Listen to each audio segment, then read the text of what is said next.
everyone, welcome to my YouTube channel Programming with DP Wala. Hope you all are doing good.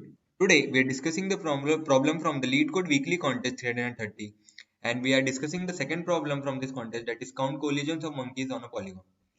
This contest was quite challenging, and when I gave this contest I feel that I am giving this contest on either CodeShip or Codeforces, because this contest was highly based on mathematics and required the prior knowledge of modular concepts. This question, count collision of monkeys on a polygon, is based on the binary exponentiation with modulo. So let's discuss this problem and understand what are the modular concepts required to implement this problem. So in this problem, we are given a regular convex polygon with n vertices, and the vertices are labeled from 0 to n minus 1 in a clockwise direction, and each vertex has exactly one monkey. The figure depicts it, and hope it is quite easy to understand. And each monkey has two choices, means it can either move in clockwise or in anti-clockwise direction, and there might be a chances of collision, that two monkeys might meet at one vertex. So a collision might happen, and and at last what we need to return is that we need to return the number of ways can move monkey can move, so that at least one collision happens. So let's discuss that what equations we can form to solve this problem. As from the question itself, it suggests that some mathematical formula is required to implement it.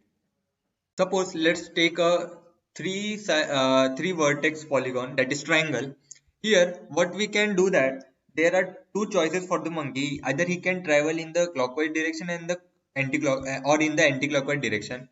So first we can calculate the total number of ways in which the monkey can travel in this polygon. So with the help of the mathematics and with the basics of mathematics, we can simply calculate it. So there are two choices, and that is anti-clockwise and clockwise, and there are total n monkeys. So the total number of ways in which monkey can travel is 2 to the power n, which can be calculated by using the power function in C++ or math.power in Java.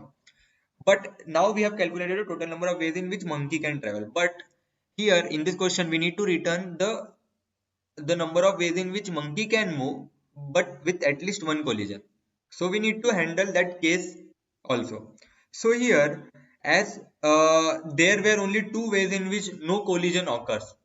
As we know that there are two choices in which monkey can move, but there are two ways in which there is no collision occurs.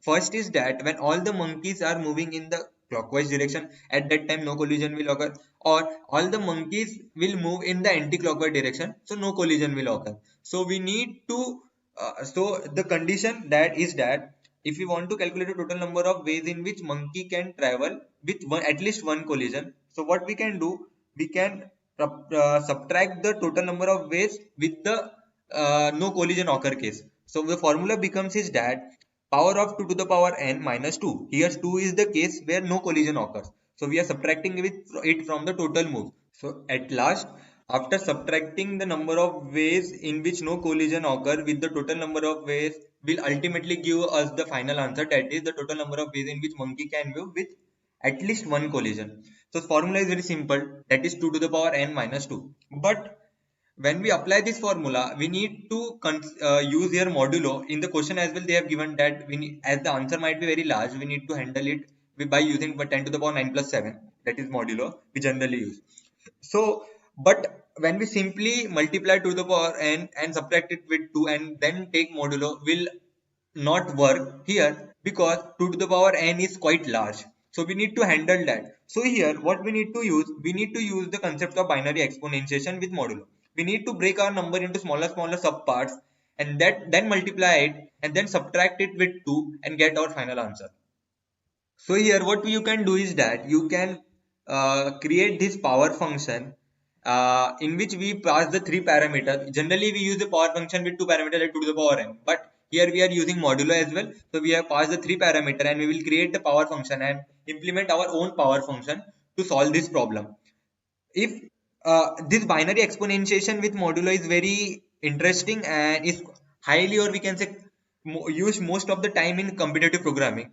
So if you want to know about power function more, there are 3 to 4 ways of doing modulo, or we can say doing binary exponentiation with modulo. You can refer CP algorithms website to for this power modulo functions. So at last we will call this function, and this will give us the our final answer, calculated value. But after getting the final answer, we need to check for the we can say we need to subtract -2 as well from it. So final answer is this power function -2. As we are doing -2, I already explained. But here we need to handle one base case, because as we are calculating the power function with the help of binary exponentiation with modulo, it will give us the positive value. But at the time of subtracting it with 2, some of the higher values, or we can say one base case, or we can say the test case, will give the wrong answer. So to handle that case, what we need to do, whenever our final answer becomes negative, we simply need to add modulo to make it positive, because negative answer is not possible for this question, because when we think in terms of, or we can say when we think in generalized form, the moves can't be negative. So negative answers might not be possible. So in at that case, we simply add modulo to it, and we are done with the our solution of this question. Hope you understand this problem and you got that approach, that how to move from the one formula to other formula, and how to approach this problem. This problem is very easy to implement, but many of the students were facing this problem in implementing it due to the concept of the binary exponentiation with modulo. So I suggest that please refer the CP algorithm site for the latest, or you can say more important CP algorithms, and you can easily implement this problem after that. Hope you understand this problem in a very efficient manner, and you got the approach behind the binary exponentiation with modulo concept, and the references I have given will really help you. Please check out that CP algorithm site.